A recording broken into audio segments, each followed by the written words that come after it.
People are beavering away. Thank you very much. Beavering away, actually adding in their role, title, the organisation they're in, and what they'd like to get out of the workshop. That's brilliant. I can start seeing that coming up from folk. So Naomi, an update on skills with regards to business cases. That's fantastic. Preparing project business cases. Knowledge in writing a clear, concise and effective business case. Catherine, I think we can absolutely do that, can't we? Absolutely. And then Louise saying about she'd like to understand how to write one more effectively. And that's a really interesting point, because I think these business cases, we can go down rabbit holes with them. Anyway, we haven't done the introductions yet. So my name is Sarah Chesel. I'm the lead for the Dorset Innovation Hub. Catherine? And I'm trying to get myself off mute. I'm Catherine Myson, Inward Investment Manager at NHS Dorset, and supporting Sarah today with this workshop. Brilliant. Thanks, Catherine. Next slide. Thank you. So the content for today, I know it's a 2-hour workshop. We're just going to have a quick break in the middle just so folk can stretch legs and get a fresh cup of coffee. But the training today in 2 hours, this is an overview and giving you some key points with regards to actually what we're doing in the Dorset Innovation Hub and the NHS Dorset Inward Investment team, framing that business case, thinking about the importance of stakeholders and getting the right folk on board. Having a mini break, developing the options for the business case, looking at benefits and making sure we're really looked into the purpose of what we're doing, why we're writing the benefit case, and then just some roundup slides that Catherine will talk through. And then we're talking very briefly about some resources and some wider training opportunities that we have both for the Inward Investment team and the Dorset Innovation Hub. And then we're going to give some time. So we've got 15 minutes for Q&A. So anything that isn't actually covered, that really is your opportunity. So hold those thoughts. We're going to go for Q&A at the end. So make sure if you either jot them down in the chat, or if not, we'll just, if you ask us at the end. Next slide, please. Thanks, Catherine. So just really briefly, just to say about the Dorset Innovation Hub, we're one of 4 hubs within the UK, which is looking at promotion of existing relationships with all the partners in Dorset to create a better way of implementing innovation. So our focus is always innovation. So in the back of your mind, if you're thinking, is this business case you're doing regards to implementing an innovation? Or it could be wider, you're taking forward a project, but in our mind we're talking about innovation. And the partners we're working both with the 3 academic institutions within Dorset. We've just signed up the Arts University Bournemouth, which is very exciting as well, the Acutes Community Hospital Dorset Healthcare, and then thinking about the councils as well. So thinking about Dorset Council and Bournemouth, Christchurch and Poole Council. So we all work together as a system, drawing on those priorities and making sure we're taking those priorities forward. And then next slide, thanks. And again, just briefly to give you an insight, and if you're interested, please do just touch base with Catherine and I, put your email in the chat and we'll get back to you. But if you want to learn more about our work, our programme group, and you might recognise some folk there on the left-hand side, are representative voting members of the partner organisations, and they oversee what we're doing within the Dorset Innovation Hub. And one of the priority projects we're working on is nutrition in ageing people. Dorset has an older population, and it's how can we avoid malnutrition and look at nutrition and looking at reduction in social isolation, looking at health screening opportunities and thinking about that wider social and community innovation. We look at that and we work together with the core team, so you can see that on the right hand side, and that's members of your organisation. So you can see various people from BCP Council through to Dorset Council, NHS Dorset and wider there. And How we support you is we facilitate innovation advice. So if you need advice on a project, contact us via the Dorset Innovation Hub, and I'll put a link to our website later on. And we provide that advice and support for you.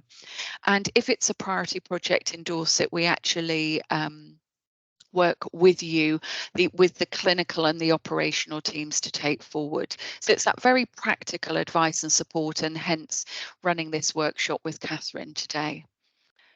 Thank you. Over to you, Catherine. Thank you very much. So just wanted to give a brief overview of the inward investment service offer that we provide at NHS Dorset.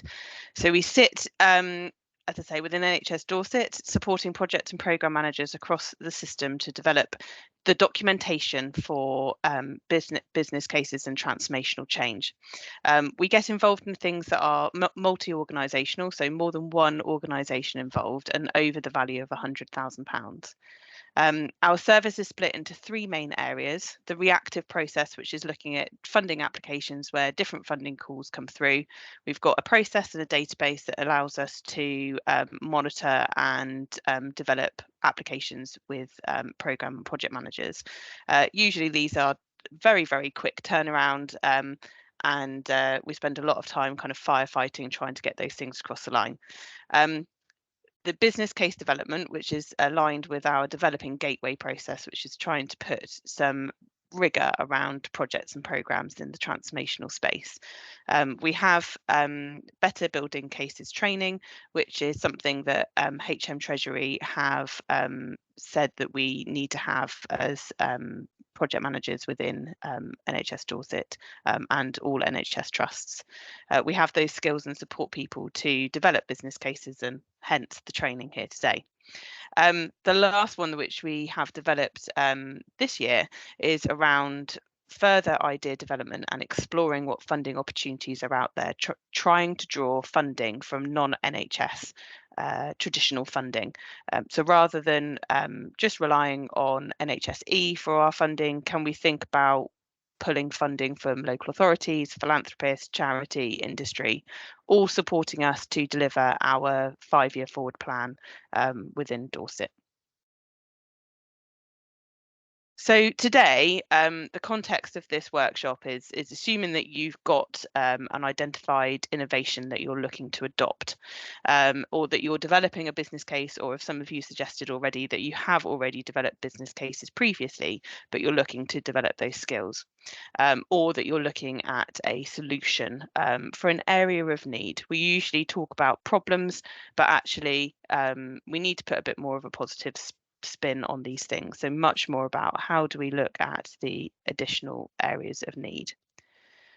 We are going to do some slides, and we're going to get you involved a little bit more through Mentimeter. So Sarah is going to put a link into the chat for Mentimeter, and I'm going to go to the first question that we've got, which is how much do you know about business case development?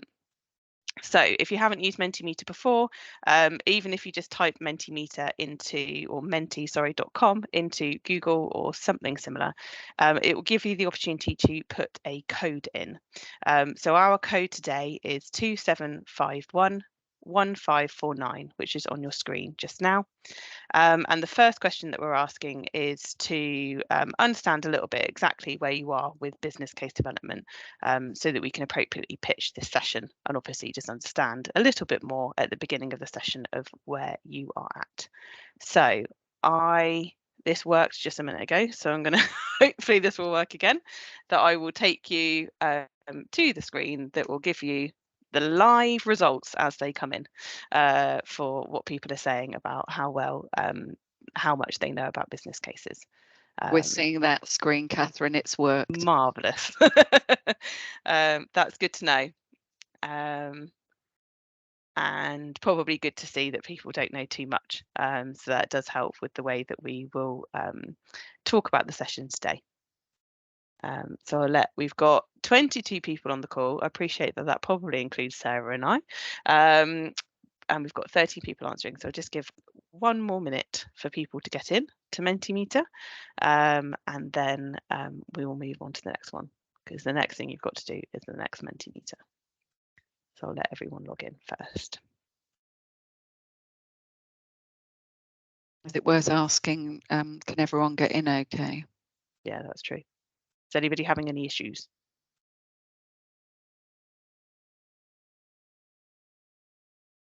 Radio silence, so I assume everyone's concentrating. Marvellous. Right, we're getting there.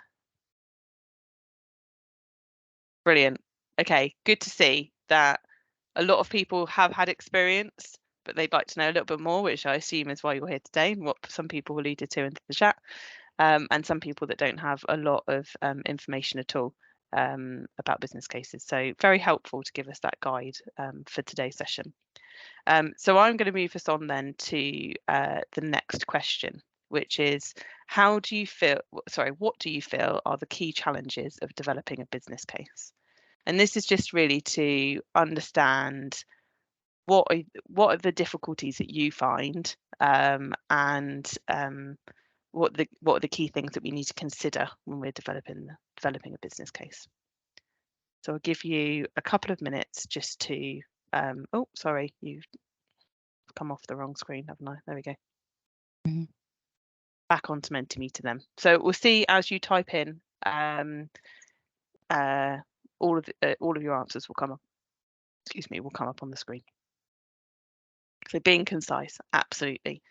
We spend a lot of time looking at business cases, and being concise is definitely a difficulty. Brilliant. There's loads in there. Defining the issue, very, very important to understand why you are doing what you are trying to do. And we spend a lot of time working with people to identify exactly what that looks like and supporting it with key information, data, and as I say, defining that issue.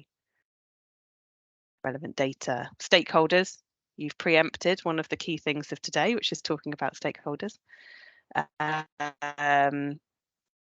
Funding and costings, yeah, a huge part of trying to understand whether something will be affordable.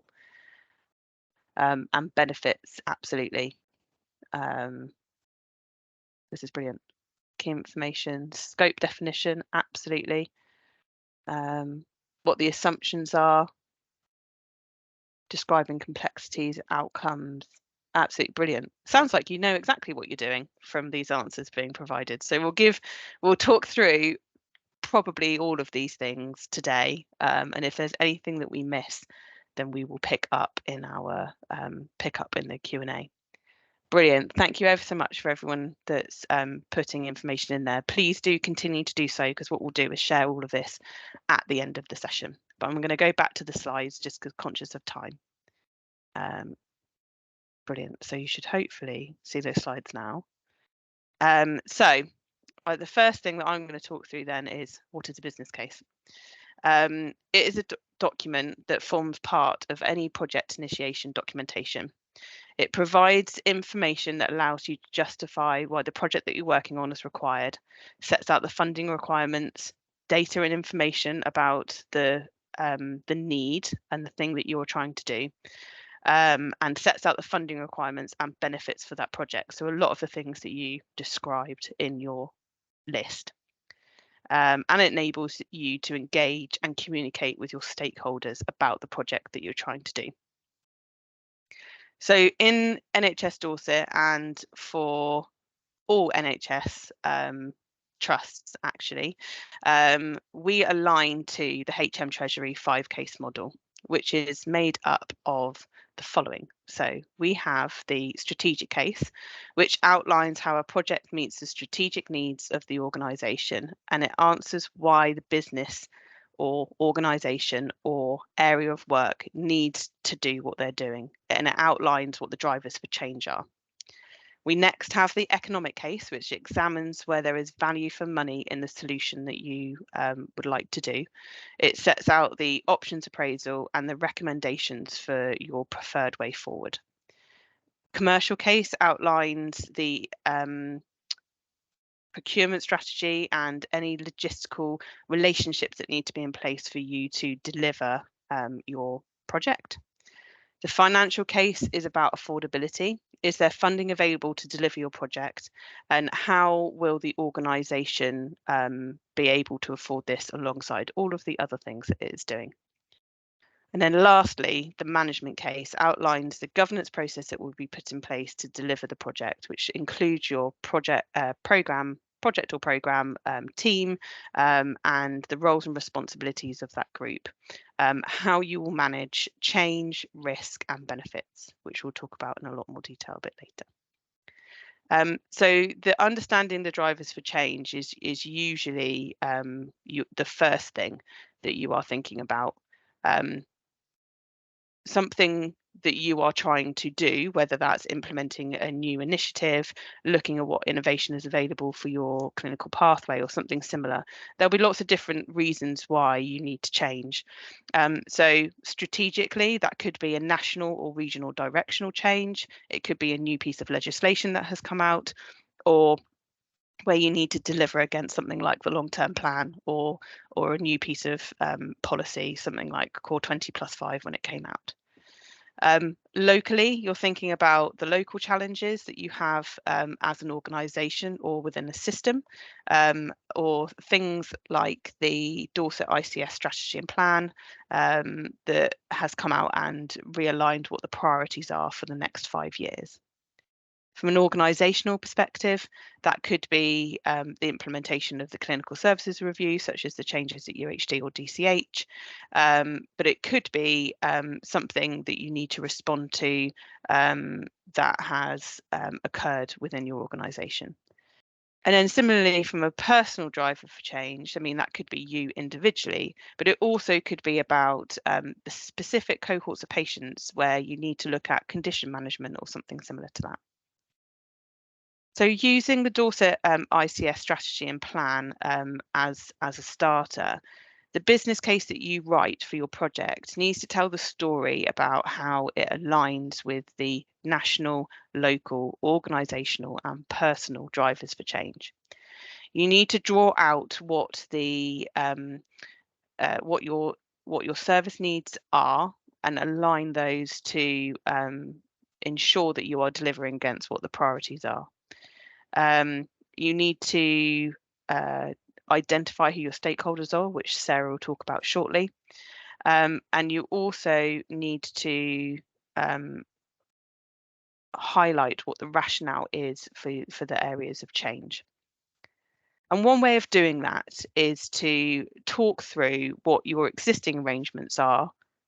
What are the problems that you're trying to fix? So why is that not currently working for you? What are the current needs of the population that you're trying to support, and what are the future needs? You need to detail this in some way that will describe very much in a kind of story of what the change looks like. So where are we now and where do we need to be? One of the ways that you can do this is by looking at what evidence is around in terms of horizon scanning for best practice. Are there NICE guidelines available? Has there been previous clinical audit? Looking to understand what has been already carried out in this area so that you're not trying to duplicate something that has already taken place. In addition, when you're thinking about new innovations, there are several things that you need to consider from a regulatory perspective. Understand it to ensure that your product or way of working or design already has appropriate compliance with things like DTAC, which is the Digital Technology Assessment Criteria for Health and Social Care. It gives staff and patients and citizens confidence that digital health tools meet our clinical safety, data protection, technical security, interoperability and usability and accessibility standards. Very important when you're considering new bits of innovation. And another example is when you're looking at the integration of new applications within clinical pathways, is that you have worked with the Organisation for the Review of Care and Health Apps, very much a mouthful, or otherwise known as ORCA, which has a clinical review and professional assurance data proof, so very similar to DTAC, but looking particularly at applications. So it's just a flavour of the sorts of things that you can do to review that evidence that's already available. So the two last things within the strategic case, which are incredibly important to think about, and that the next one is around scope. So understanding what you are aiming to achieve and what definitely is not within the scope of your project. So what are the boundaries of the work that you're trying to do? Setting really clear expectations for the project, and also enabling you to communicate with your stakeholders around what is in and what is out. The scope of the project is the totality of the outputs, outcomes, and benefits that the work will produce. And all of the benefits will be derived from this scope. The last thing that I'm going to talk about before I hand over to Sarah is the SMART objectives. It feels like it's a lot of work up front to be describing a lot of this and setting the scene really for what you're trying to do. But it's incredibly important that you understand what it is that you're trying to achieve from the outset, so that we can make sure that projects are delivering against what they should be. So SMART objectives, I'm sure you would have heard of a number of different times. So we need to make sure that they are specific, defining the goal as much as possible with no unclear language and no acronyms. We love an acronym in the NHS. It needs to describe who is involved, what are you trying to do, and where will it be done, and why are you doing it. It needs to be measurable, so a percentage increase or a number increase or decrease. What are the metrics that you will track for progress of your project? They need to be attainable. So are you reasonably able to achieve what you're setting out? Relevant, is the goal worthwhile? And does it actually allow you to describe what you're trying to achieve in the project? And time bound, when will it be delivered? Is that 3 months, 1 year? All of the aspects that I've described through this framing of a business case and developing your case for change cannot and shouldn't be done in isolation. They should be developed with your stakeholders to gain different perspectives and joint vision for what you're trying to achieve. And I'm handing over now to Sarah to talk about that in a lot more detail. So Thanks, Catherine. There's an awful lot for everyone to think about, isn't there? And it's just a gentle reminder that this is really, it's an insight, it's an overview of developing the business case, but we'll come back again to thinking about those SMART objectives. For Lauren, I've just put the Mentimeter code into the chat because she won't have had the access to the chat beforehand. Okay. So just pausing for a minute, and it's an activity really. We've heard Catherine saying about the importance of our stakeholders, thinking about who you need to involve as you're developing your business case. And as we've said, this is from the perspective of an innovation and initiative you are trying to create a business case for, and therefore probably funding, but certainly approvals for. So could you go back to Mentimeter, please? And can you just spend a couple of minutes thinking, who do you feel are your stakeholders? So think about that business case. We're imagining you're writing a business case. Think about that business case you're writing, and who are the stakeholders? Who are your stakeholders? Anyone struggling with Mentimeter, please do let us know. Yep, care providers, service users, fantastic. Okay, we can see some specifics coming in here. So young people, and those young people may be service users, I presume. Community services,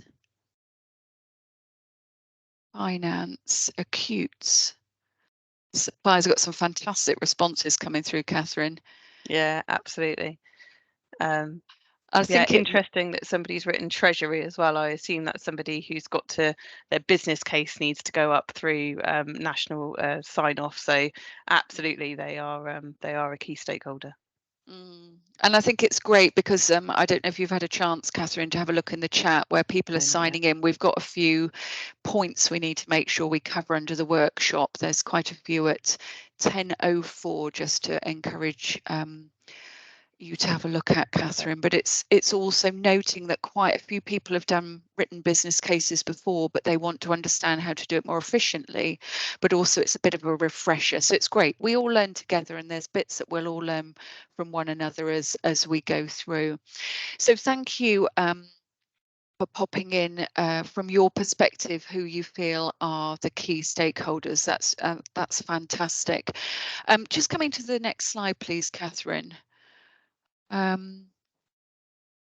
So just thinking about the term stakeholder, and you guys have absolutely got this, but so apologies, I don't want to teach anyone to suck eggs, but it's really thinking of a stakeholder as anyone who has a stake, has direct impact or indirect impact with regards to the project you're doing, so the business case that you're doing. So it could be, as you said, the patient, the service user, the direct clinical team. It can be way, way wider. And it's really important to think about that from the perspective of how individuals, stakeholders can have power and influence over the success of your business case, the success of your project, and whether or not actually you gain funding or approval for your business case, whether or not you can get this off the ground. So it's about giving yourself the best opportunity. So really, we would actively encourage you to think about stakeholders and involve them, because if we look at being in an acute, we look at a clinical and an operational team, let's say looking at stroke services.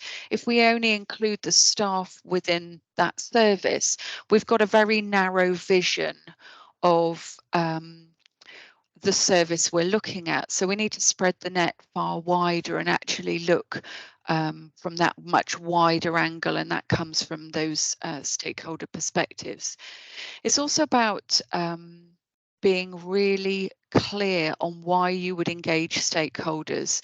So we're not just looking at, I mean, quite often we can include people we know, we work with, they've got the same sort of opinions as you. When we look at stakeholders, we actually want to make sure that we're including anyone with a direct or indirect impact, but also because we want to get the feeling of the service they're providing and how they can influence that. So it could be that you're actually managing with a conflict very early on. So one of your stakeholders is saying, no, we shouldn't be taking this forward. And actually it's then how you work with that and avoid delays, because normally we've got a deadline we've got to put a business case in for. So how do we do it in the most effective manner? Ultimately, it increases the likelihood of success and actually sustaining that project, being able to take it forward and getting it into practice. So when do you involve stakeholders? From the earliest opportunities. So as soon as you're starting to think about that change in service or implementing that innovation, that piece of kit that you want to take forward. And it's throughout that lifetime of the initiative. So making sure that you keep touching base with stakeholders, and you'll see why in just a minute. It's quite a lot to think about, isn't there, Catherine, when we think about stakeholders?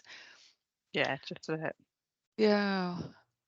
So step one, and this is just a brief overview, and I'll put in the chat when I finish this little section, I'll put in the chat this QSA, so Quality Service Improvement Redesign Stakeholder Analysis document. So it's a guide that you can actively use, and please really do have a look at it.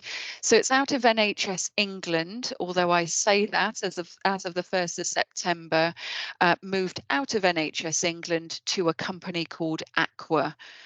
So you'll see that guidance coming through. So step one is identifying our stakeholders, and it's the 9 C's. So thinking about a brainstorming exercise, and you don't do it just immediately with your, I use the stroke clinical team as an example. You don't just do it with that team, you cast the net wider, but you then look at who you should be including. So you're thinking about finance, we've had mentions, so the commissioners thinking about funding, customers, so who delivers the service. And this goes wider in the sense of the majority of you in the room are providers. We've got some commissioners in the room as well. And potentially we have some commercial companies in the room. So thinking about those very different perspectives. So collaborators, so work with to develop the contributors, so supplies, the content, channels, so routes in for consumers, commentators are those opinion generators. Consumers, so thinking about served by the customers, champions, so the active promotion, and the competitors, so working in that similar area. So trying to ensure that you're getting all stakeholders. And don't be surprised by generating a really long list. So keep going until you've exhausted all potential stakeholders, be they company names, organisation names, or actual staff types that you need to include as well. So the identification process, you need to look at points within your actual project to make sure you're just reassessing at the stage of the project you're including the right folk in the right way. So don't be deterred if you're all of a sudden thinking, I've got to identify, or I'm identifying an additional stakeholder. I'm hoping I'm not getting background noise, Catherine. Am I getting a bit of background noise? No, you're No, absolutely fine. Absolutely lovely. fine. There's something going on outside my office, I'm afraid. So I'm really glad we haven't got that feedback. So next slide, please. Thank you. So step 2, thinking about prioritising stakeholders. And if you can press and again, last one, thank you. So thinking about the prioritising stakeholders, you've got your long list of who you feel you should be including, and quite often it can be daunting. I've got a deadline. I really need to get this business case in place. I've got to move forward with the project. I've got to get funding. And this is one of the steps with stakeholders that we can very often scoot over. We can bypass. Haven't got time. This is the most important step. Thinking about prioritising stakeholders and thinking about how we would involve them. So as I've said, we're using this CUSA stakeholder analysis framework, and some of you might be aware of it already. But the vertical axis looks at power. So it looks at stakeholder has high power over the project, and the stakeholder has little or no power over the project. And I'm aware, Catherine, I'm talking about us writing the business case versus the project. Think of both in this instance, because you want to include them both for writing the business case, but thinking about the project as you move forward. And the last thing you want is some key stakeholder not being aware of what you're doing, because that really could cause some conflict. So the stakeholder has high power or low or little or no power on the vertical axis. And then on the horizontal axis, thinking about impact, so little or no impact or high impact coming through. And basically from your long list, you're looking at mapping, identifying where that stakeholder comes in to identify what type of stakeholder they are. And the most important stakeholders you need to make sure you're engaging. So the engaging are your key stakeholders, and you'll need to consult with them and keep them fully informed at every point of writing your business case, as well as taking forward your project.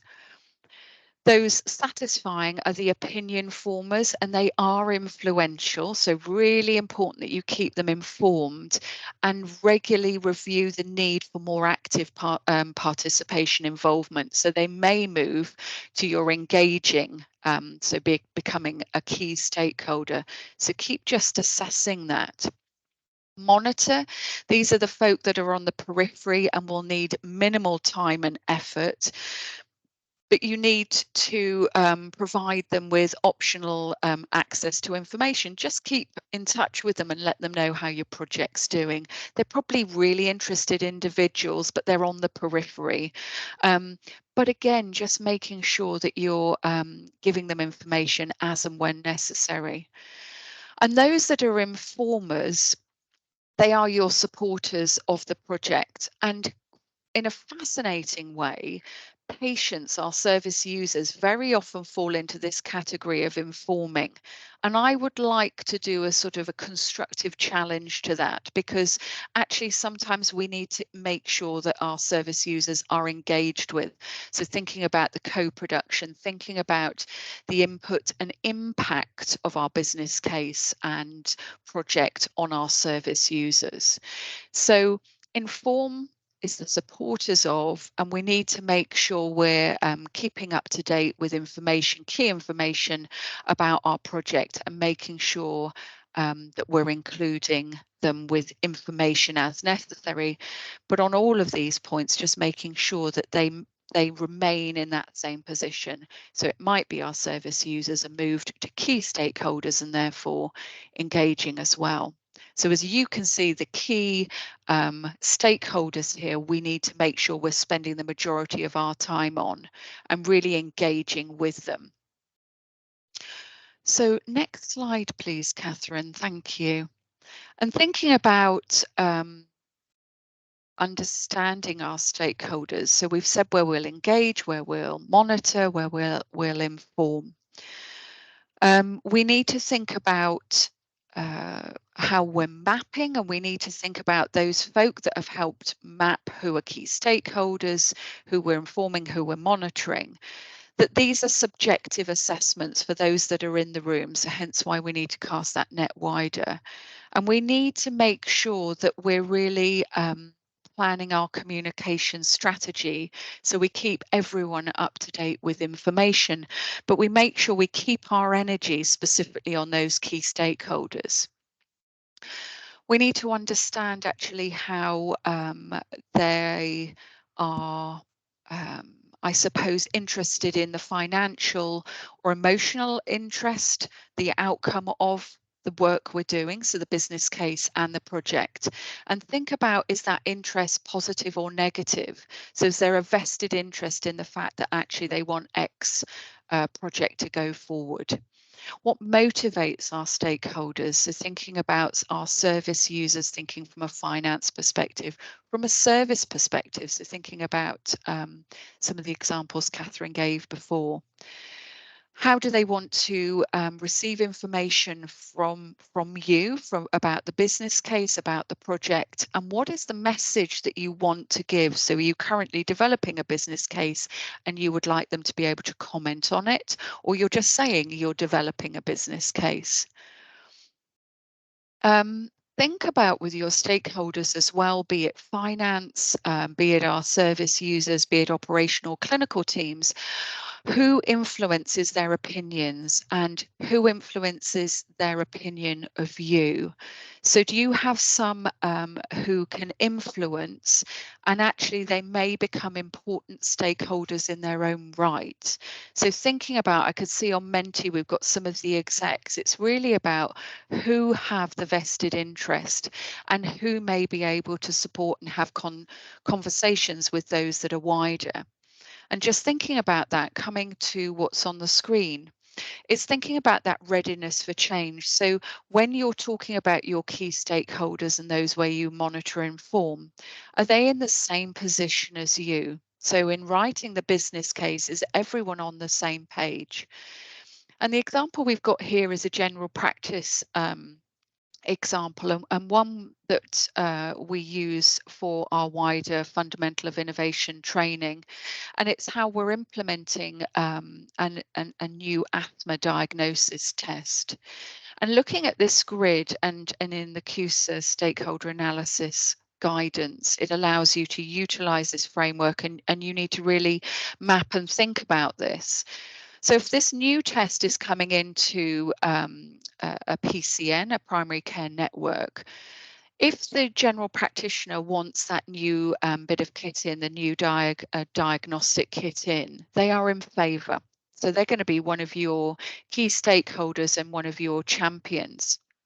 And they have power and influence over their colleagues or amongst their colleagues. So really we want to recruit them as a key champion and a stakeholder, and someone that's probably has got a vested interest. So thinking, why is there a vested interest? And ideally it would be, and in this example, it's because it improves the diagnosis for those that have got a query asthma diagnosis. So earlier diagnosis, improving patient outcomes. Where you can see the staff are neutral, we need to just think about, actually there's some work there we need to do to make sure that they are satisfied and informed, because actually they could very easily fall into the camp of oppose. So you've got that kind of neutral of, yeah, what's this all about? We run a busy clinics, we're a busy PCN, why do we need to do another thing? So we need to make sure we get that communication right, and we need to do some work there with the staff. In this example, and you know, this could be a genuine example, but this is a mocked up example that we use. The practice manager is opposed to this change, and actually that practice manager has huge power and influence amongst colleagues. So we need to really focus time and attention to try and get the practice manager on board with the project, or at least neutral. And actually thinking about that business case, if the project manager is signing off the business case, this could be what stops you dead in the water. So it may go no further. So it's recruiting that practice, that general practitioner, to try and get the practice manager on board, to understand what the benefits are, understand the reasons why we're actually doing this. And in the day and age of doing priority projects and doing less projects and doing them well, it's about thinking about, how are you going to pitch this to the practice manager? So really making sure you're trying to get them on board. So by way of this example, it's about really trying to get a feel for, how well are you positioned with this business case and taking forward, and thinking about therefore the success of your project. Thank you. Next slide, please. There's a lot of information on these slides, Catherine, and I know that's because we've shoehorned in a much bigger piece into our workshop. So lots and lots to think about with stakeholders. So once we've identified and we've prioritised and understood our stakeholders, we need to engage with them. And just a few considerations we want you to think about is, with stakeholders, and very much with any projects we're doing with project management, with relationships, we saw within Mentimeter that we've got wider stakeholders, you know, that could be from multiple organizations, systems, different type of stakeholders, be it commercial companies, suppliers, providers, commissioners. We need to build those relationships, and it's really thinking about building trust. And you don't do that in one meeting. You don't do that with a quick conversation and, sorry, you know, we're on to the next thing. It's about spending that time on building trust. So really, really important that we understand the goals and expectations. It's really interesting. I've just got in from Jane, really important point, Jane. So in the chat, Jane's saying often timeline doesn't allow for this sort of depth of thinking. Totally agree. I totally agree. Jane, I can't remember from the chat, just pop in the chat again. If you're a program manager, project manager, if, for example, with Jane's example, Jane is working on a project and working with stakeholders, we just need to make sure, if Jane, you know, thanks Jane, so Jane's a program manager.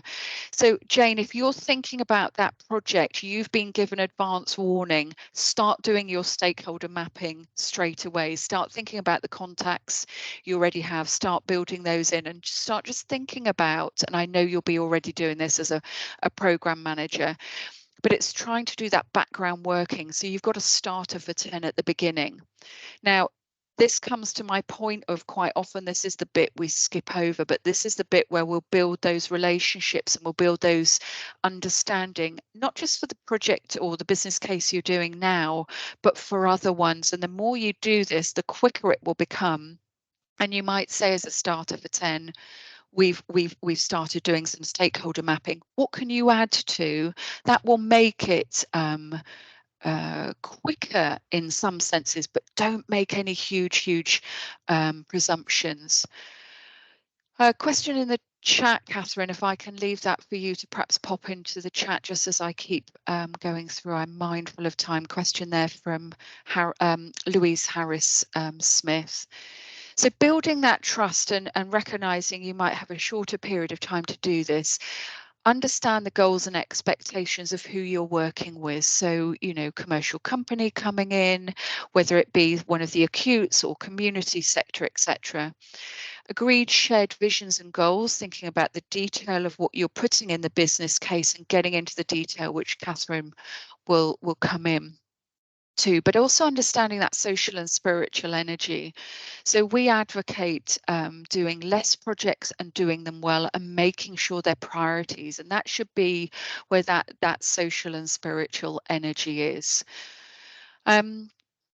Important to think about actions and behaviours. So how we behave, we're all key stakeholders. So, you know, me providing this workshop training with Catherine and I are stakeholders. It's about keeping our promises, being honest. So if I'm saying, you know, we will finish at 12 noon, we will. And we'll make sure that we do that. But actually, if we need to just slightly change that, we won't. I'm giving a very bad example. Actually saying, we couldn't quite keep to that. We just need to let you know there's been a slight change, and understanding for that individual why there has been a change. So be consistent in your thoughts and actions. It's having that integrity, and it's having that ability to be able to move forward. And having empathy for others, even if it is, oh my goodness, I've got 10 projects I'm trying to do, I'm really up against it. I understand that. How can I help you? And trying to work together as that team, which again builds that trust and also that team spirit. Think about how you frame your messages. Conflict can often come from different perspectives. So someone's going, oh, right, we've got to write a business case. We're writing a business. Why? Why is that? And that can actually be seen as quite a defensive thing. But thinking about actually understanding those perspectives, the knowledge base where an individual's coming from, and actually just working so that there is an equal understanding. Thinking about the risk management strategies for that. So again, it's a priority and making sure we're understanding how we can mitigate those risks. Consider the change from the point of view of the stakeholder and coming from their point of view. So that's that bit of trying to stand in someone else's shoes. And then thinking about communication plan right from the beginning. So even if you're thinking this is just a project, and I say just, it's a project within an acute sector, still develop a communication plan, because you're going to be required to feed back to your SRO, your senior responsible officer, on a regular basis. You need to think about the easiest way to feed back key information and make sure it's consistent and get that information out to other folk as well where appropriate. So think about who needs the information, in what method, how frequently, and how to monitor. And it's things like thinking about, are you on track, etc. So Catherine, we got a thumbs up with your response with regards to the question in the chat from Louise. So we're going to go through that in a little bit more detail shortly. Was there anything else you wanted to add, Catherine, just thinking about stakeholders and those 4 points of the identify, prioritise, understand and engage? Because it's a lot of information there and a lot to think about. It is a lot of information, but I think Jane's hit the nail on the head in terms of her question around time and not having time to do this. I think it's an incredibly large part of any project. Any change that you are trying to achieve cannot be achieved without people coming with you.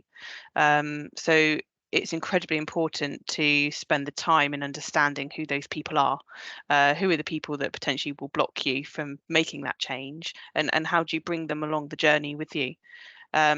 What we've found a lot really with the work that we do supporting program and project managers to write their business cases is that we sometimes get quite a long way down the process of writing all that information down, but actually then when you bring different perspectives in on that, we end up having to change quite a lot of the documentation or change your scope if you haven't considered all those different aspects up front, which obviously can have quite an impact to your project, the timescales as a result, because you're having to change what you're trying to achieve later down the line, which is why I think it's so important to spend that time in the what are you trying to do, why are you trying to do it, who are the people that need to be involved in what you're trying to achieve in order for you to get the best foundation for your project. So it does feel quite timely, and when you're pushed up against it, I understand completely why people are trying to rush through this bit. But for me, stakeholder engagement is fundamental. Stakeholder identification, all of the steps that you've worked through, Sarah. I'm not going to try and repeat it, but this section in particular, which is why we've kind of pulled it out and spent so much time on it, because if we don't do it right, then we're just going to be in the same place in, I don't know, an amount of time, 3 months, 6 months, a year.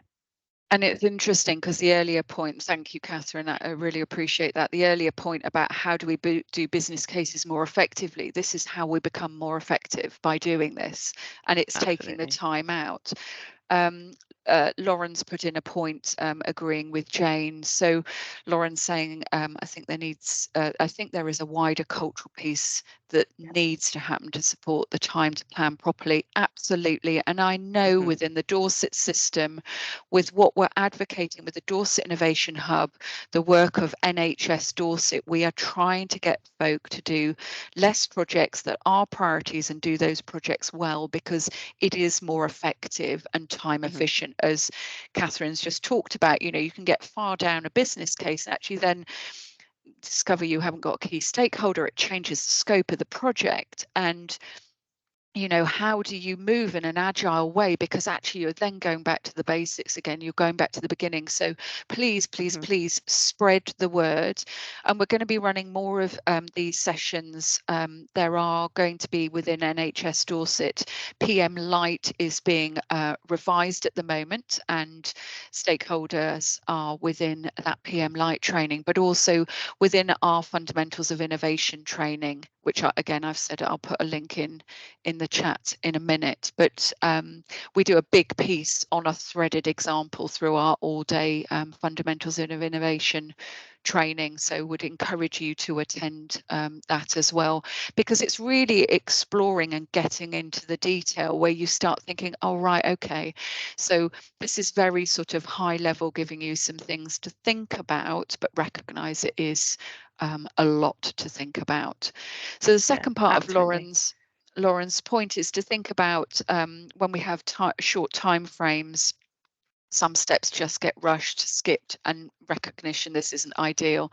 So it's getting that balance of planning well, but still being in a timely way. And actually, I think, Catherine, perhaps you and I can take an action to work together on a quicker version of stakeholders that folk can do a sort of a pickup point, but it still includes the key points that we're saying absolutely we must be thinking about, so we can fine tune that a bit. Are you up for that, Catherine? Absolutely. And I think Brilliant. that's why I wanted to pause in answering Louise's question about the general timeframes for a business case, because once we've gone through it, I'll be able to talk about that in a little bit more detail, but I don't want to end up kind of preempting and talking about the slides that we're going to talk through later. So once we've done that, I'll be able to give a bit more of a considered answer to that question.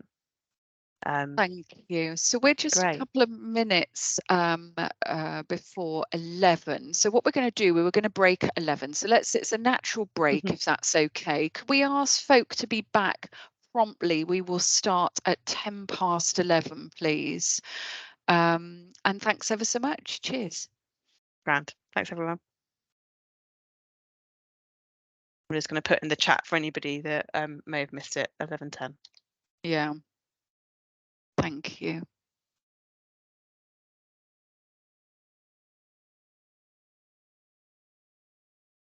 Oh, gosh. Moved everything around to put my screen over here so I could see me, and now I can't get to my keyboard. Oh no. Now I can't Brilliant. pause the chat, can the recording, can I? No, I don't believe so. Otherwise, you'll have it in two halves. So I'll leave it running, but I'm just going to very quickly go and grab a cup of tea. Is that all right? And then I'll put my Yeah, camera absolutely. back on. I'm just going to keep the break slide up whilst we're on break, and I'm going to go do the same. Yeah, Grand. good plan. See you shortly, Sarah. See you in a mo. See you in a bit.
Just to say, Catherine, one other person joined us just as I was headed for the break.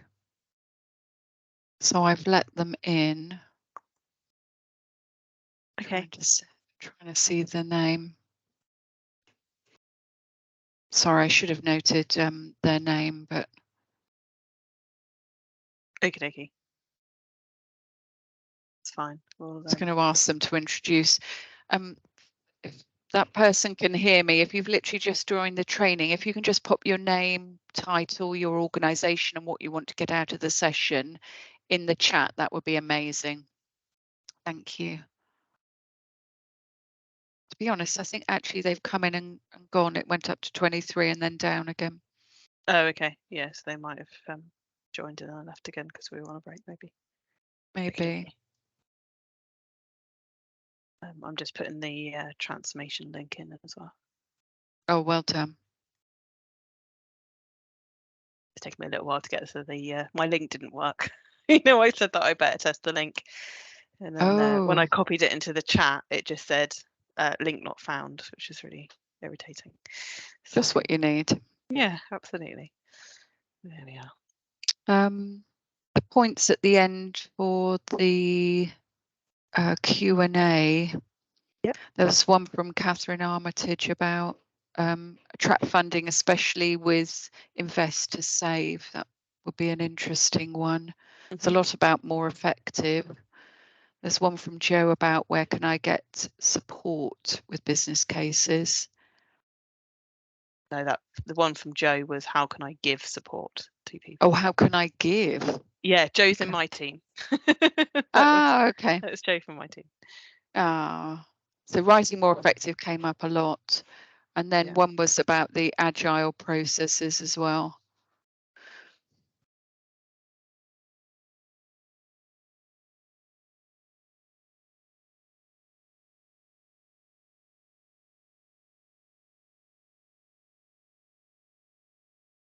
Okay, that's fine. I thought it was okay to still do till 10 past because it was only a couple of minutes before 11. Yeah, absolutely. Yeah, no problem.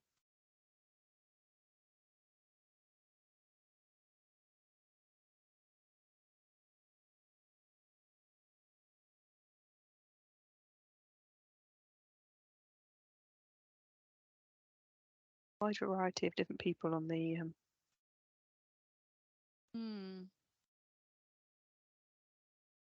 Cool. Showing how many folk get involved for different reasons in business cases, which is really showing how important this is. Yeah, absolutely.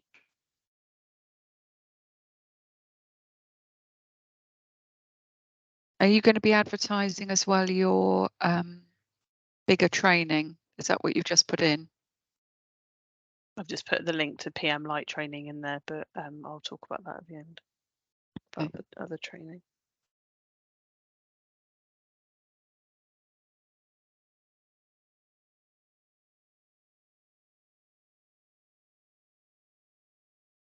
Yeah. Just writing some notes down for later. Okay.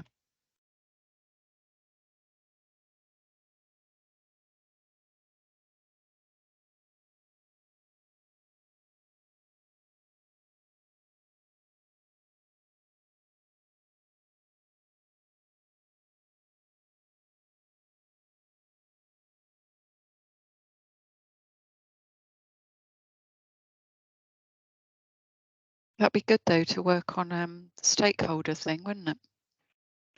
Yeah, it'd be good to get the PMO involved as well, I think, to look at how they're going to be doing that going forward. Yeah, should we chat about that when we catch up next week? Yeah. So it's aligned, isn't it? Yeah, absolutely.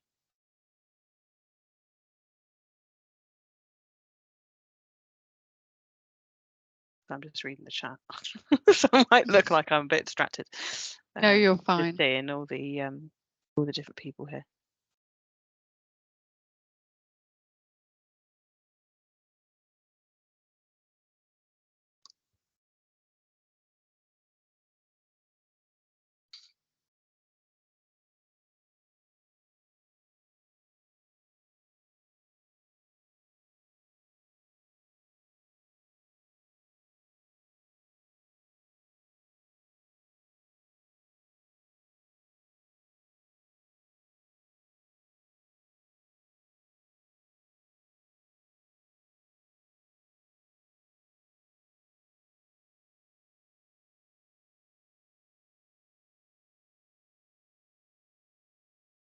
A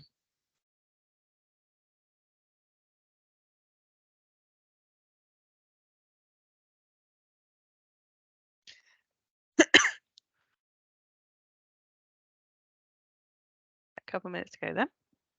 Yeah. Oh, 1 minute by my computer. Oh, it's literally just ticked over. Yeah. Okay, if folk are already there, please do turn cameras on. We're about to come back from the break. Put hands up, or cameras on, or hands up, or whatever that looks like. Lovely. Or both. Thank you. Yeah, thumbs up.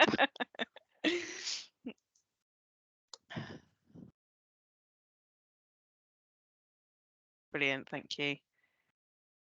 Just knowing when to start again. I mean, we'll start at 10 past regardless, but yeah, just hope that everyone's back by then. Perfect.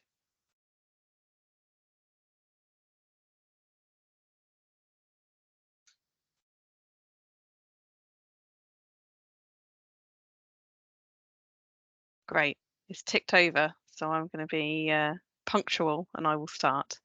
I need to move my slides on. Right, so the next thing to think about is about your options. So we need to spend that time looking about what is it that we're trying to change, but we also need to think about all the different things we need to consider with our options. It's something that lots of people miss.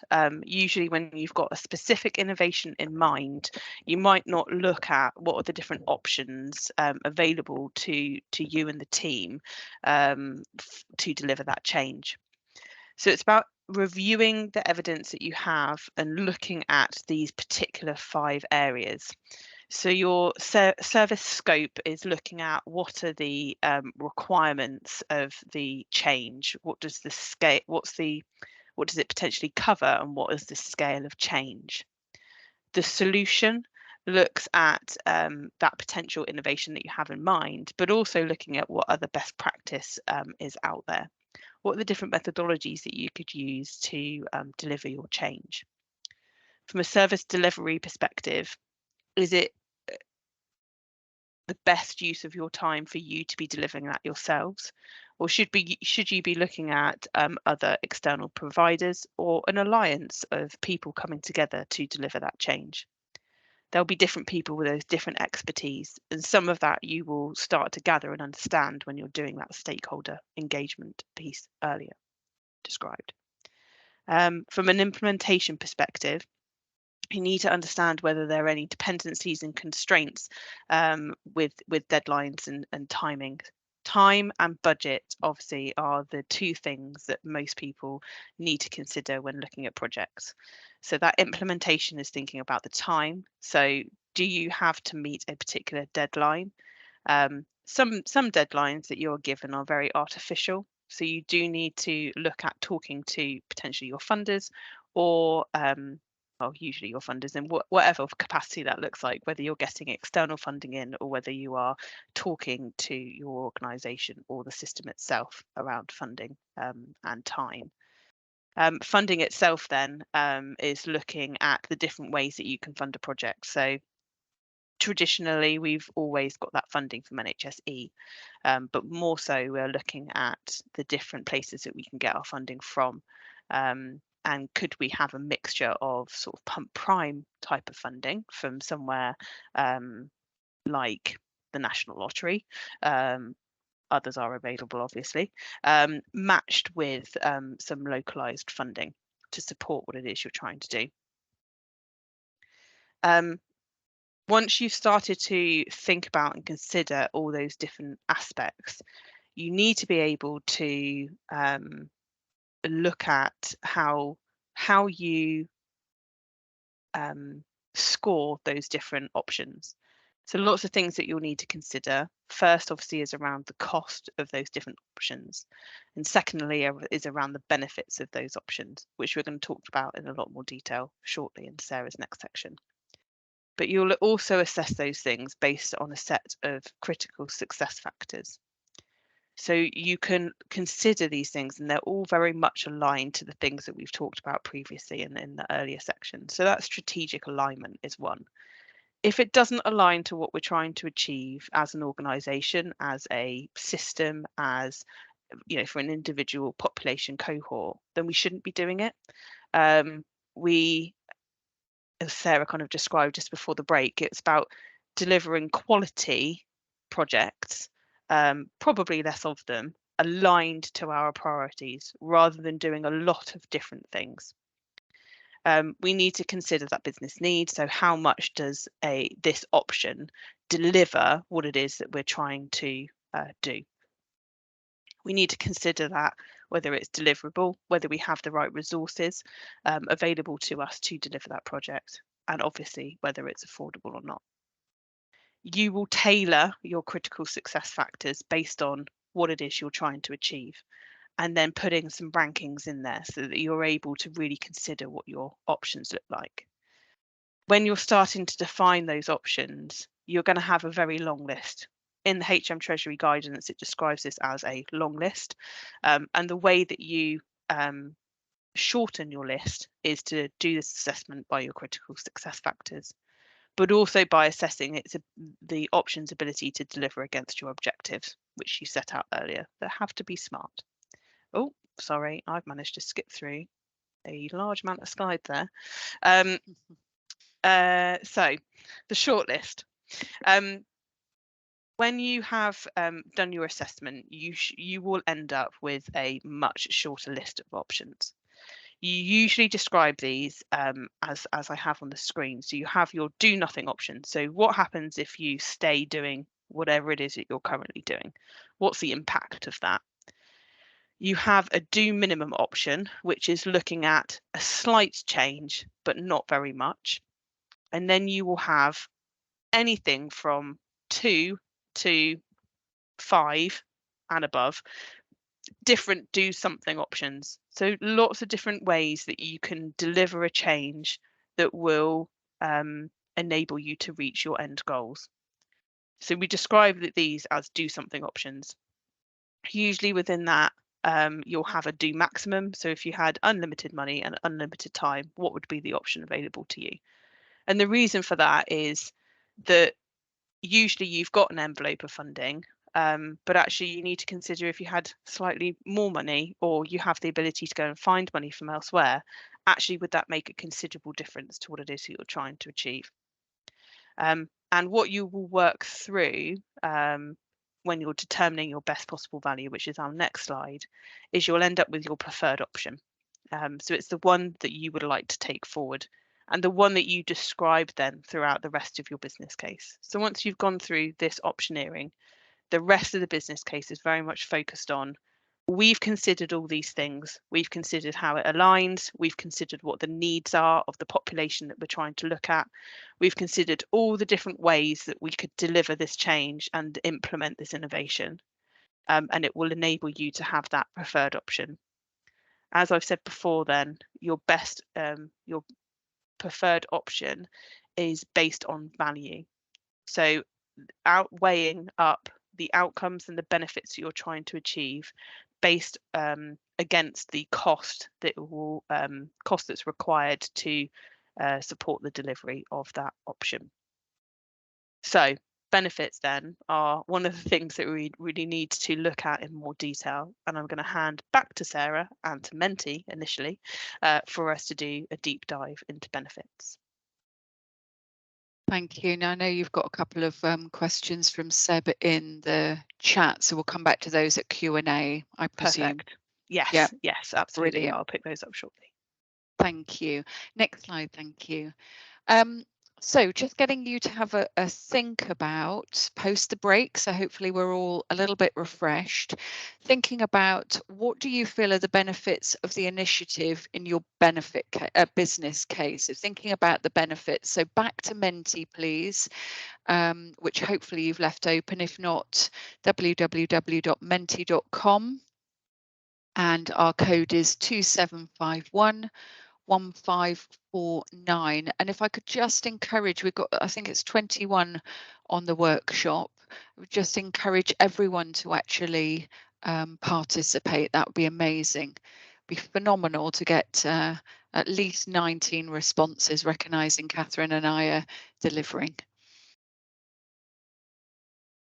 Okay.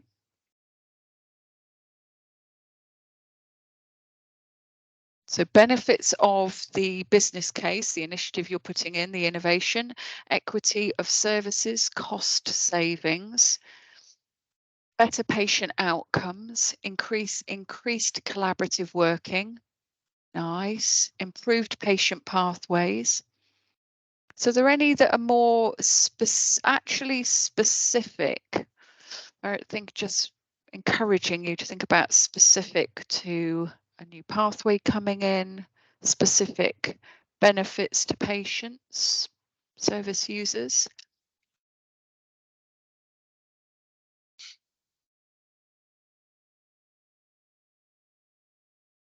cost savings, innovation, better service delivery, shorter waiting lists. Okay, so there's one of a more specific one coming in. That's lovely.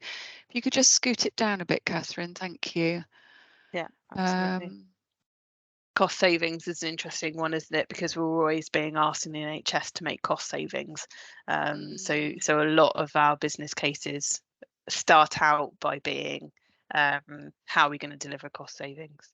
Yeah. Interestingly, though, obviously you'll find with a lot of projects and things that there's an initial outlay of cost in order to deliver the change, and then we might find that cost saving. But you have to invest to save, as they say. Exactly. And that's Oh, here usually we go. not considered. Here we go. So reduce length of stay, quicker access to care, better experience, decrease system pressures. Oh, that's an interesting one. Streamlined access to services for patients, staff experience. Yeah. Transparency, improving credibility. Okay, thank you. So if we could have the next slide, please. Thank you very much. And I was asking for the more specific, just to gently nudge you towards what really is it we're trying to do. So just going back one, and I know this is a high level overview, as Catherine said, we're going to look at benefits realization over the next 3 slides in a bit more detail, but really this is the tip of the iceberg. So it's raising awareness for you of some points and key things to consider. So whether or not we're doing a business case, we should be thinking about the benefits realization as part of our project management approach. So think about our project initiation document. We should really be doing a business case when we're looking at a project, but it is not always the case. So be mindful whether your project does or doesn't include a business case, always think about the benefits realization. And it's going back to that earlier point that Catherine and I talked about, which is rather than stating or making a problem statement, identifying what the need is and what it is you're trying to do. So turning it into the need actually helps us to focus on what are the benefits we're hoping to realise. Thanks, Catherine, for popping that in the chat. And when we're thinking about what the need is, it helps us to then focus in. So on this scope, in scope and out of scope of what we want to do with the business case, and thinking about the direct and indirected expected benefits that come through. And when we look at those direct and indirect benefits, it really is thinking about the logical approach, the deductive reasoning. So the logical approach from general ideas to get into more specific conclusions. And that's often contrasted or seen as contrasting with inductive reasoning. So where you would start with some specific observations and form general conclusions. So ideally, we'd like to be looking at the deductive reasoning, but making sure we're clear where the attribution is coming from. And we as ourselves, we actually can affect the outcomes by the way we're acting, by our values, by our approaches, and we need to think about those as self-attribution and therefore the consequences of our own behaviours. So always being really clear that we're taking a very logical approach rather than just an inductive reasoning approach, which is where we may form general conclusions. And the important reason to make sure we have a more deductive approach is to make sure that we can actually look at those benefits from that logical approach, because we may be looking at a pilot, a small area, and looking at whether we can apply those same benefits to another or wider, so looking at potentially spread. Thinking about, are there any negative outcomes as well? So balancing measures. So if you're putting in, for example, trying to do a less invasive surgery, thinking about, is there an impact in another area? So thinking about, is there an effect of what you're doing in another area? So does it have a higher rate, therefore, of emergency admissions? So is there something with the surgery that has meant that there is sort of readmission rates that are going up? So looking at your balancing measures and understanding both negatively and positive what those balancing measures are. And your project, so let's say in this example, you're looking at a less invasive surgery rather than open surgery, so keyhole surgery versus open surgery, listening to your skeptics and understanding what they're saying, because those that voice the questions, those that really challenge you, you know, wherever they are in your stakeholder mapping, be they engage or be the monitor, listen to them. They probably have got a really valid point that we need to think about. So build that into your benefits realization. And we're not going to go into the detail about building your benefits realization table. That's something that we actually are looking at the moment and perhaps providing a wider workshop in the future. But you can see that there are benefits realization tables out there, and understanding. Catherine talked about the evidence, so thinking about nice evidence. It's understanding what the evidence is out there. So always take it back to your evidence. And if it's a nice approved piece of guidance, so thinking about heart flow is a less invasive procedure for patients needing support with regards to cardiology.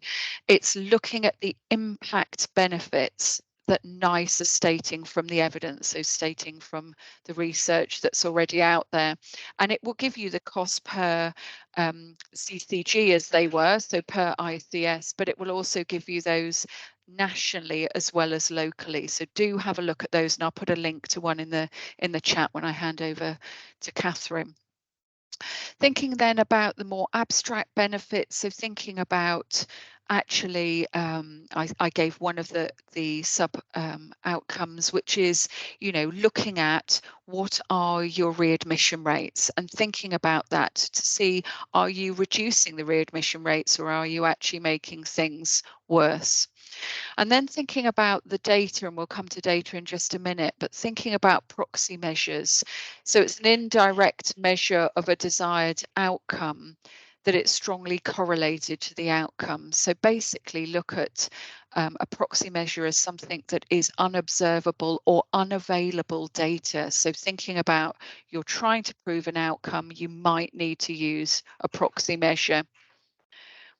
And then thinking about who will benefit from that. And you can see in the circles there, we're saying think really wide. So thinking about not just the service user, but thinking about family and carers, direct clinical services, other organisational services, and external to your organisation.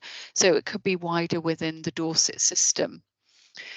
And really, to look at benefits realization, again, you need to be thinking about your key stakeholders, so your project management team and your SRO, your senior responsible officer, to make sure that your benefits realization are really strong and supporting the case for change, the business case that you're putting in.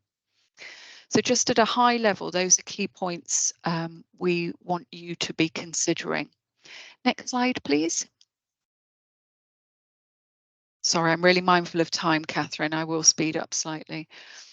Then thinking about why it's an important exercise to plan and complete. So thinking about justifying the investment of time and money. So talking about the benefit realization, and as Catherine said earlier, it may be that you're putting a piece of kit in. So a 30 grand piece of kit in, you've got an investment of both time and money with, I don't know, that non-invasive cardiac device that you're going to use.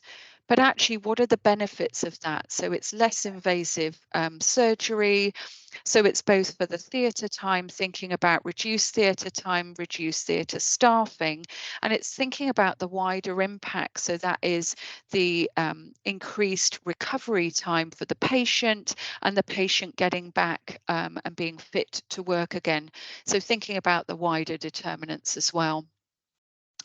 Um, you need to think about this exercise from the perspective of the negative unintended or unexpected impacts, so the unintended consequences, and really identifying those. So really do that check and challenge of, if we do this, what will be the unforeseen circumstance, so that you can actually see what the impact will be. And we had this with a research project a few years ago, pre-COVID, which was more targeted radiotherapy meant less surgery, less invasive surgery, but the impact was on radiotherapy, the department, and thinking about the time. So just thinking about those impacts coming through, and again, thinking, are they one of your key stakeholders? It's a key integral part of accountability to do benefits realization. And I think this is something we really need to be championing, Catherine, about people realizing benefits realization, to just how important that is. And happy to pick up queries at the end or questions at the end, but also if folk want to touch base with us just to talk through. Demonstrates a wider contribution to strategic objectives. So thinking about, actually, if we're trying to reduce readmissions, how that helps with ultimately our strategic objectives, and making sure, if we think about wider national initiatives, so GIRFT, getting it right first time, and how actually your project, your benefit realization is helping those wider initiatives. And benefits realization is also about monitoring of sustainability. And we're touching on project management, but we're looking at the business case from this perspective. It's thinking about, actually, will your business case do what you're saying it will do? So you want to implement this less invasive surgery, and then it's monitoring it. So going into project management, monitoring it right the way through the life of the study till you go to business as usual, to make sure you really have got the benefits in, because you'll be reporting back to your seniors, to your execs. So really, really crucial. I can see Catherine nodding there. I think it's something times, Catherine, folk forget about that element. It's that reporting back again. And then next slide bit, please. Last slide for me. So really, really important in that planning. And I'm doing a rather large project at the moment with the Dorset Innovation Hub, to think about planning benefits realization at the early stage. So whatever model you're using, we use logic models. It might be driver diagrams, but we advocate the use of logic models. Really think about your project initiation document, what you're trying to do, what the need is. And as Catherine said, you can get a certain way along in your business case and then go, oh, hold on a minute, stakeholders said we've got to include this. So really, really early on, make sure that your logic model is matching your benefits realization plan and is matching what you're actually supposed to be doing. So make sure you're always, always, always staying in scope. And in planning in those early stages, it's really important that we're thinking about baselines. So what's the current data that you have? So looking at invasive surgery versus non-invasive surgery. So what is the current baseline? What are the waiting times like? And establishing what data is an isn't available and what could be creative. So thinking about the quantitative data, so the numbers, can you use DICE, the Dorset's informatics and insight system? Have you got local PAS data that you can use from your electronic patient record? Whatever the data is, and is it available to you to use? And thinking about the qualitative data as well. So thinking about where you might need to ask patients questions and think about consent and think about ethics. And then think about the stakeholders, as I've said, with the logic models, and thinking about a logic model and thinking about the common goals. So again, getting the stakeholders together. Templates and thinking about what can be used, making everything visible. So making sure the project team are really clear on what we're doing with the business case and therefore the project, because we are planning therefore to do a project. When we're planning benefits realization, we should also be thinking about the combination of those process outcome and balancing measures, as I've talked about before. And considering the power of the stories, so how so with one of the projects we're doing, cluster headaches, we had the power of a story where somebody had access to gamma core, which is this vagus nerve stimulation for cluster headaches, and actually how they have been interviewed, and this is being used nationally, so I'm not breaking confidences, where the individual said that it enabled them to get their lives back. They were considering taking their life, which is an incredibly horrific position to be in, but it allowed them to actually be able to start living again. So it's thinking about quotes, it's thinking about those power stories. So Seb, those balancing measures where I was talking about on the earlier slide about the impact of one of the outcomes. So in other words, if you put X in, what's the impact on Y? So looking at readmission rates, for example. Think about your information governance considerations. So if you are doing qualitative and you are asking patients questions, just make sure that you don't need to have ethics. So go back to your department that's supporting you, be it the PMO, the transformation office, etc. Just double check. And thinking about how much time do you have. So if your project is short, sharp, you need to think about the benefits realization. So if it's a 3-month door-to-door project, are you going to be able to get outcome measures? So you're actually going to be able to show outcome measures. And just double check on local reporting requirements. So just coming to Katie, driver diagrams and logic models were mentioned. Are there others that we could use considering using in our plans? Personally, I'd say logic models. Catherine, I don't know what your preferred is. Not necessarily that I have anything preferred, but on one of the links, well, two of the links that we've put in the chat already, which we will share again at the end and circulate with the slides, is both on the Dorset Innovation Hub and the transformation pages of our Dorset ICS website. There's tools and templates there that can support you with the work that we're trying to describe. So people usually have preferences around the tools that they use. So definitely work through a couple and see what works best for you, I would suggest. And the belt and braces is in your PID, your project initiation document, you are outlining your objectives. You're outlining what's in and out of scope. You're outlining via your objectives how you're going to collect the data. And that in essence is starting to form the benefits realization plan, because you're focusing in on what is it you're looking at, is it a reduction in readmission, etc., and how then you can measure that. I just like it in a nice clean way on a logic model, but as Catherine said, there's more tools there as well for you. Thanks, Catherine, over to you. Grant, I wanted to just take there's one last question that Seb had, which I just thought would be helpful as we're in this stage around benefits, is usually when you're looking at benefits for a business case, definitely from a HM Treasury perspective, you can talk about cash releasing, non-cash releasing and non-monetizable benefits. when you're taking into account the kind of the affordability, which is going to be one of my slides in a second, you're thinking about those cash releasing and non-cash releasing. The non-cash releasing bits are around efficiency and productivity gains. So you can very easily come up with some financial elements to those benefits.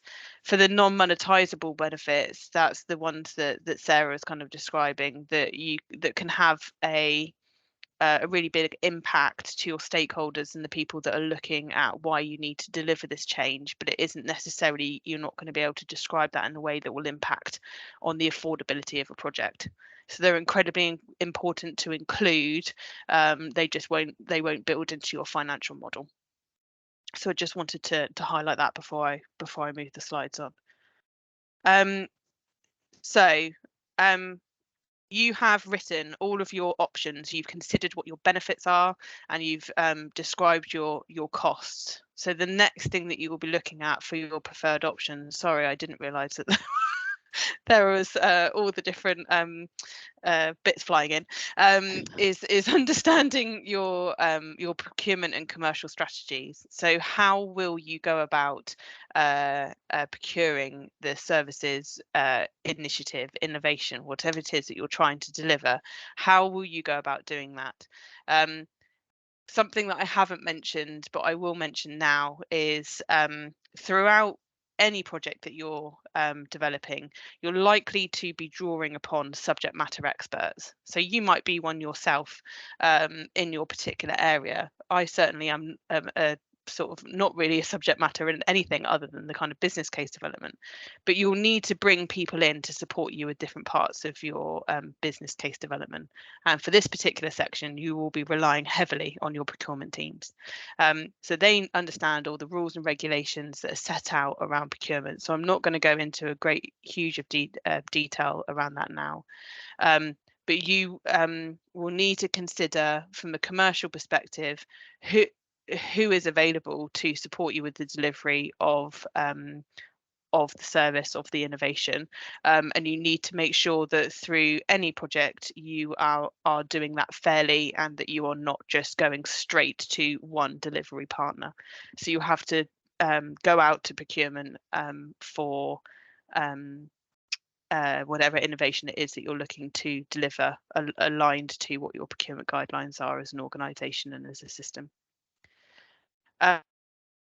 So the next thing, didn't take all of the things off of my slides. So the next thing obviously is around the affordability, and we've talked about the costs, but particular things that I wanted to highlight in here were ensuring that you have the appropriate understanding of the capital and revenue requirements for your project. Now, I'm not a finance person, but I will give you a brief overview. So the capital requirements for the purchase of assets, and revenue is for the purchase or payment of resources such as people.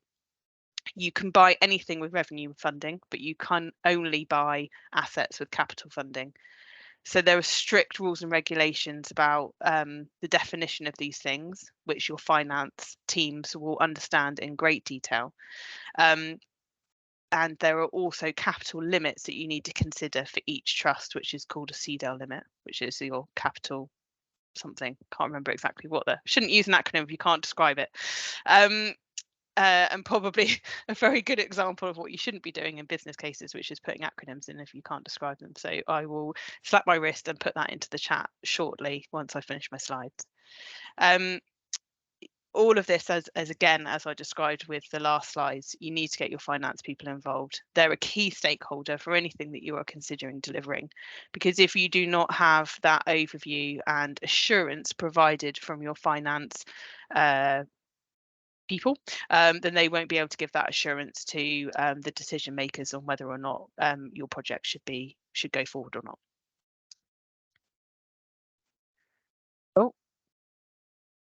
So then lastly, the last part of your business case is the management case.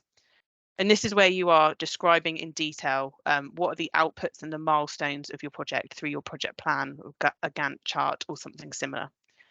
You're setting out the governance arrangements for your project. So who's going to have the authority to make decisions when you're delivering your project, who will be in charge of doing the delivery, and who will you need to call on to support you with that delivery. How will you manage your benefits? How will you ensure that your benefits will be realised? How will you be managing any of the change that might take place throughout delivery? And how will you be managing your risk? All of these things then enable you to have a completed business case. So I will just do a brief recap before I go any further. So you spent a lot of time thinking about how does your project align with the strategic direction?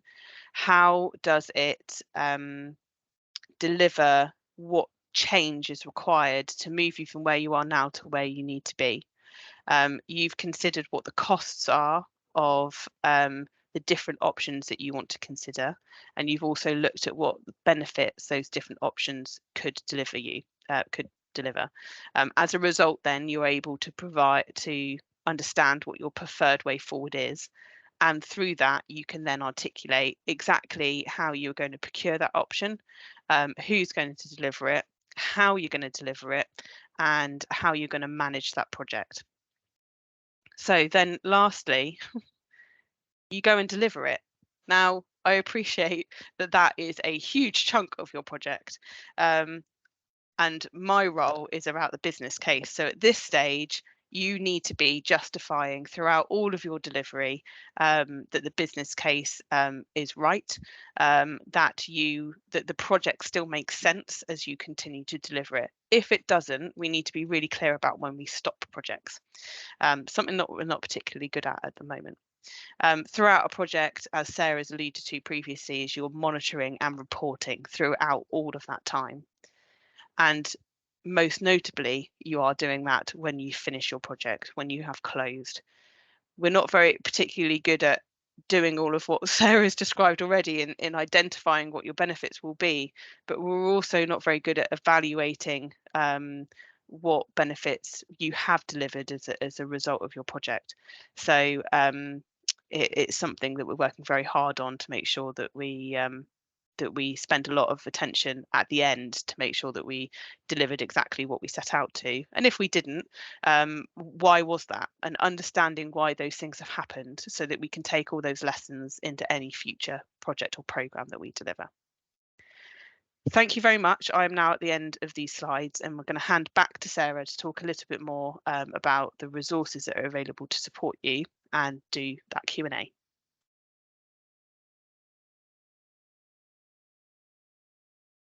Sarah, you're on mute. Rookie error.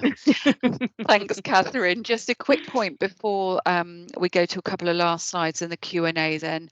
Just can we take a minute, please, just recognising this is an introduction to developing a compelling business case, and thinking from the perspective we've kept coming into project management, benefits realisation, stakeholders. From your perspective, can you write in the chat, what will you be taking back to your organisation? What will you be doing? Just coming through.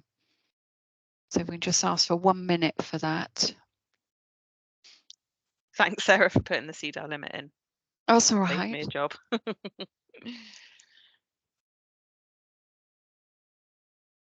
Oh, Charlene saying, is it necessary for teams to have a benefits manager based on what Catherine said? It's really interesting. There's lots of various different thoughts on that because they can be very specialist folk. It's about the right capabilities within the team and making sure as you're taking forward your project, your business case, that you have those capabilities to support, but actually we're equally responsible. So personally, I advocate that folk that are doing projects should be able to write benefits realisation plans and to be able to evaluate, so the output from that as well. Thank you. Can I just add as well, Sarah, that usually each organisation has probably got a benefits manager or something, or somebody that generally leads on benefits for an organisation. They're usually within your portfolio management office, if you have one. So I'm not entirely sure what organisation you're in, Charlene, but I can find out who that person potentially is for your organisation, and just let you have the contact details. Thanks, Catherine. They will be able to guide you, but also be thinking Absolutely. about, they're not just there to do it all for you. Be thinking about your project. And yeah, I can see nods from Catherine. Some great points coming through. Just for the purposes of time and to get us to questions, if you can keep popping in, that's fantastic to hear what you're taking back to your organisations. Next slide, please.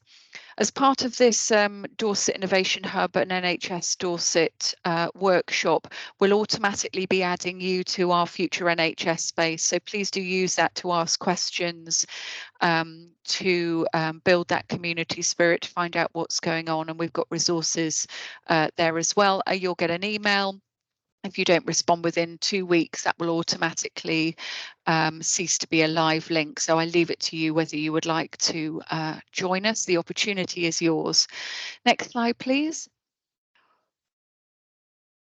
And then really quickly to say about the Dorset Innovation Hub website, so hosted by NHS Dorset. So we've got lots of information there about our partner organisations, key documents, case studies, training opportunities, which I put in the chat earlier, frequently asked questions, newsletters, blogs, news and events. And one key event that we are really plugging is the 18th of June 2024, the Dorset Innovation Hub Summit, as you can see there. So you would be very, very welcome to join us.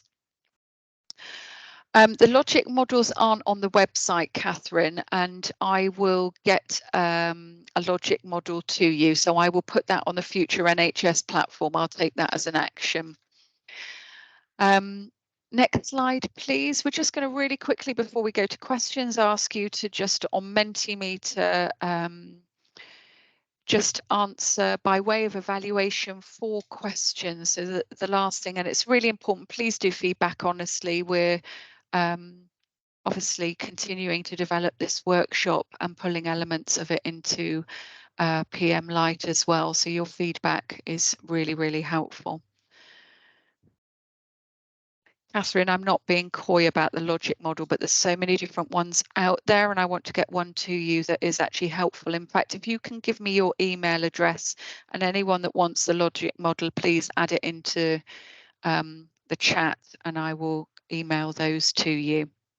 Yeah, and I'll check the transformation page as well, because I'm not, it's something that we've talked about previously with them, but I don't know whether that's on there or not. So yeah, thanks, Sarah. That's all right. Okay. Thank you. We've got a couple of takers there.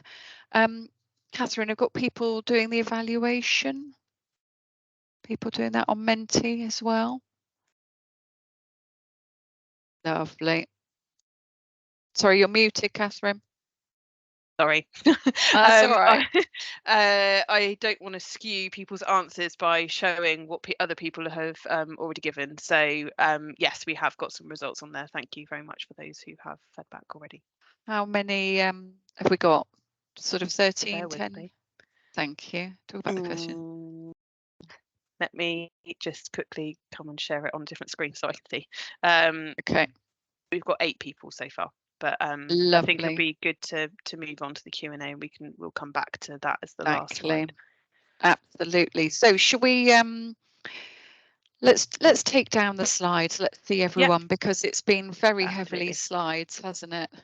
Yeah, absolutely. I think the majority of people on the call would like to have that logic model. So yeah, we'll thanks for get that your sorted. emails in. Shall I pick up some of the questions that were asked earlier in the chat and go from there, Sarah, and then we can ask people to put their hands up. Good point. So one of the questions that was asked was around the general time frame for a business case, and I'm probably not going to be able to answer that one. And the reason why is because business cases will really differ depending on the value of the project that you're trying to deliver, as well as the complexity of it. So at the moment, what we're trying to consider from NHS Dorset perspective is looking at where we kind of draw the line for high complexity, high value, medium complexity, medium value, low complexity, low value. And those things don't necessarily go hand in hand. So you might have something that's low complexity but high value, or vice versa. So what we are trying to encourage people to do is to spend longer in the planning phase, understanding what your case for change is, and then move through that in a lot more detail than has been previously described. Projects and programs, again, because of their complexity, will really differ. For a HM Treasury compliant business case that needs to go through regional or national sign off, they can take anything up to 2 years to do, because of the process that is described by regional and national teams. For something that's much more localized, that could be, I would suggest that it could be anything from a month if it's very, very light touch, 3 to 6 months if you're doing that in more detail. So as I say, it's not an exact science, but I can certainly, if you've got a project in mind, more than happy to discuss with you how long I would expect that to take on a kind of case by case basis. So sorry, not really a kind of clear cut answer to that one. I think it's a very complicated question. Absolutely.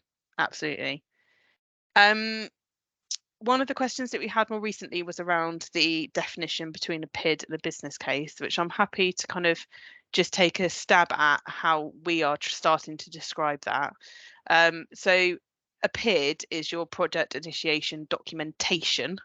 And when you look at the sort of definition around that documentation, that includes your business case. So you'll have within your PID a lot of different documentation. So you'll have your benefits plan, you'll have your risk log, you'll have your business case, you'll have lots of different documentation that we've kind of talked about today, and you'll need for your business case development, all the appendices. All of that makes up your PID, your project initiation documentation. But we do use PID and business case quite interchangeably at the moment. So absolutely, what we're trying to move forward is that definition. Anybody those are the two questions that I've written down that we need to answer. We've covered some of the others as we've gone along. So probably go to questions then if anybody would like to put their hand up and ask any questions. Thanks, Catherine. Sebastian. Firstly, thanks to you both for another great session, Catherine and Sarah. The question I have is about proportionality. It came to my mind during the option appraisal section when I was thinking, you know, how many options is good enough, and could it be like do minimum preferred and do maximum? I think you did largely cover that. The question I've ended up with is, when should we be thinking about like a multi-stage business case, you know, sort of strategic outline case, outline business case, full business case, and when is maybe a single stage process appropriate? I know it's not an exact science, but that's something I really struggle with. Yeah, and it's exactly what I was kind of describing earlier of that, where are we drawing that line? So at the moment, HM Treasury suggests that anything over £2 million, you should move through your strategic outline business case and full business case, rather than just doing that single stage. Now, that's fine, but it doesn't take into that complexity piece, and that's what we're really kind of trying to look at ourselves at the moment, is just, you know, if you've got something that's very complex but only cost you £1 million, we probably need to be looking at whether or not we should be going through that that 3-stage business case development. So HM Treasury 2 million and above, I'm yet to be decided. It's not just my decision, but the system is yet to agree on our position for Dorset is where we're drawing that line. So we're having lots of conversations with our execs at the moment about what that looks like. Thanks, Catherine. I think we'll round things up then, if that's all right. I can't see any other hands. So we've got a definite on logic models. Catherine, if you and I could stay on just for a couple of minutes when we finish, Absolutely. We'll just double check on getting that through. Great to see what you're taking back to your organisations. So Sandra is saying, for example, high standard of planning at the start is really important, ensuring constant interaction with stakeholders. Absolutely. Being able to ring fence time is from Jacqueline. To be able to produce the depth and amount required for a business case. Absolutely. We're investing time to prepare the business case. We're trying to take a project forward. So really, really important. So just rounding up, couple of hours then on developing a compelling business case with a little bit of focus on key stakeholders or stakeholders and identification, and also to think about or start thinking about benefits realization and a little bit of evaluation. So huge thank yous to you all for participating. Don't be strangers, you got some links in the chat. We will get the logic model out to those that have asked for it. Thank you so much, Catherine. Really appreciate and love working with you as always on this workshop, and wishing everyone a fabulous rest of your day. Thank you.